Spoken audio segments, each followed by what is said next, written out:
This is one of those outfits that was held together by 5,000 bobby pins and safety pins. If I exhale the wrong way tonight, everyone's going to feel it. But I really wanted to do a necklace draped over my face like this. I just think that looks so pretty. Also, my bangs were fucked up. So I was like, hey, perfect. Okay.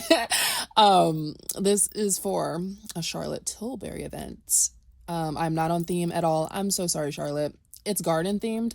But then I was like, ooh, I really want to wear black. So yeah, that's how we landed here. I do love this outfit though. I wish I had some cuntier boots to wear with it, but I digress. It's still fab. Okay.